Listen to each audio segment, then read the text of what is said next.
Maintenant, mes amis, là où je voudrais en venir avec vous, juste une chose simple. Je vous demande, et je me demande, d'avoir pitié de moi. Ayez pitié de vous. Il faut comprendre une chose. C'est que toutes les fois, tous les domaines où vous voyez que vous n'avez pas encore été exaucé, où vous n'avez pas eu ce que vous vouliez, et le problème c'est que ça peut prendre des années. Ça peut pour certains malheureusement prendre une vie. Ça peut durer toute une vie. Alors qu'il suffirait de s'investir. Tu veux réussir à te lever le matin, par exemple. Tu veux réussir à étudier la Torah. Tu veux préserver tes yeux. Tu veux, peu importe ce que tu veux. Et tu vois que tu as prié sur cette chose-là, tu n'as pas encore été exaucé. Il faut bien comprendre que le problème c'est quoi? Le Rav Arush disait comme ça, que même pour celui qui fait 1 heure d'Hitbodedut tous les jours, qui pendant 1 heure va s'isoler devant Dieu, va faire tchouva, va se repentir, il dit celui-là, s'il n'a pas dans son heure, 1/2 heure sur un point précis, il n'a pas goûté à la tchouva. Il n'a pas goûté à la proximité avec Dieu. Pourquoi? Parce qu'il ne voit pas de résultat. Et parce que c'est quelqu'un qui est imaginaire. C'est quelqu'un maintenant qui ne vit pas dans ce monde-ci. Pourquoi? Parce qu'il croit maintenant, certaines personnes, ils vont faire une bonne doute, ou ils vont prier tout simplement à Dieu, et ils prient surtout. Mon Dieu, donne-moi la parnassa, donne-moi la bracha, donne-moi la santé, et donne-moi le mariage, donne-moi les enfants. Et le problème, c'est que cette personne a vécu dans une illusion. Pour avoir une seule chose, il faut, dans certains cas, plusieurs mois d'affilée de prière sur le même point pour l'obtenir. Et toi, tu crois que maintenant, avec un mot ou deux, dans ta Amida, ou entre deux Tehillim, que tu vas obtenir la chose?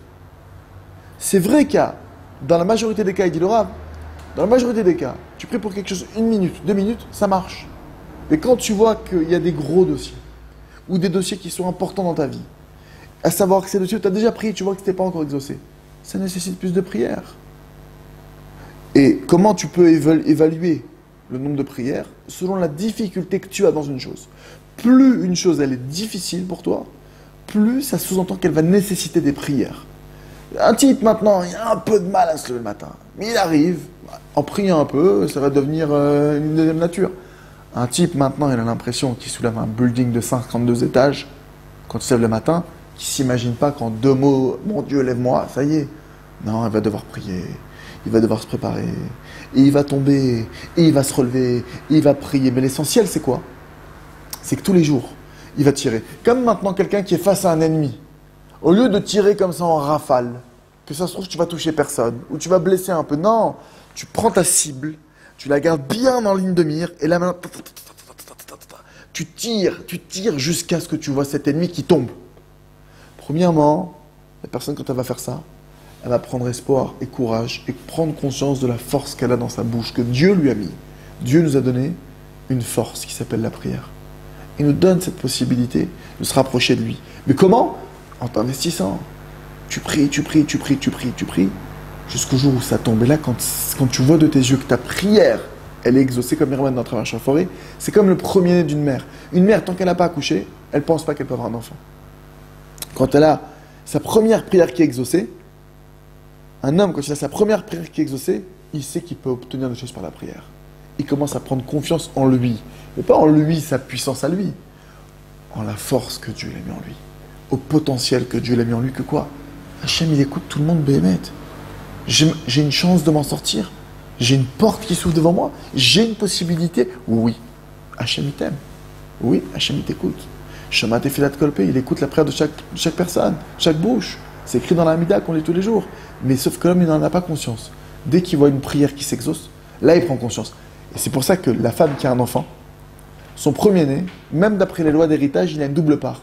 Pourquoi une double part? Parce que maintenant, véritablement, le premier-né, il amène une double chose à la mère. Première chose, il amène la joie. Donc il y a une part pour ça. Chaque enfant, il amène de la joie. Deuxième chose, c'est quoi? C'est qu'il lui fait prendre conscience qu'elle peut avoir d'autres enfants. Il lui amène cet apaisement de se dire « Ah, je peux avoir d'autres enfants. J'ai devant moi cette possibilité. » Donc c'est pour ça qu'il y a une double part. Et la première prière qu'un homme qui prie et qui se la voit exaucée, elle a le même statut que ce premier-né. Parce que premièrement, il a de la joie énorme de voir qu'Hachem, il est proche d'Hachem, qu'Hachem, il tend l'oreille vers lui, qu'Hachem, il tient cas de lui. Ça donne une joie énorme. Deuxième chose, il prend conscience que maintenant, il va pouvoir obtenir d'autres choses. Et c'est pour ça que c'est un statut de premier-né. Mais juste vous dire cette chose-là. Qu'Hachem nous donne les forces Béhémet. Béhémet de ne pas se faire avoir. T'arrives pas à te lever. Arrête de prier sur autre chose. Concentre-toi sur ça. Tu veux étudier la Torah. Ne cherche pas des excuses à dire oui, mais parce qu'aujourd'hui je suis embrouillé, je suis dans les bilbolis, mais j'y arrive pas, j'ai pas la tête et j'ai pas d'argent. Il y aura toujours une bonne raison de ne pas étudier, il y aura toujours une bonne raison de ne pas bien faire. Aujourd'hui, tu sais que tu es coléreux, tu sais que tu es quelqu'un de très coléreux. N'attends pas de détruire toute ta famille pour commencer à prier sur ça. Tu dois chercher maintenant. Chacun, on a des dossiers brûlants. Les dossiers brûlants sont prioritaires. Et notamment des dossiers brûlants que le Rav y ramène. Pour tout le monde, c'est pour les hommes notamment, c'est la débauche. Mais maintenant, chacun il doit mesurer. On ne peut pas dire à chacun sur quoi prier. Chacun il doit voir c'est quoi le dossier brûlant sur lequel, ça y est, il faut qu'il s'en sorte. Il faut qu'il se prenne en pitié. Il faut qu'il se prenne en main. Il faut qu'il prenne ce dossier-là. Il faut qu'il prie, qu'il prie tous les jours. Le Rav dit minimum une demi-heure par jour. Le Rav il dit c'est son chidouche. Le Rav, je dis comme ça, il dit parce que celui qui fait une demi-heure par jour, il dit déjà la première semaine de travail, il voit des résultats.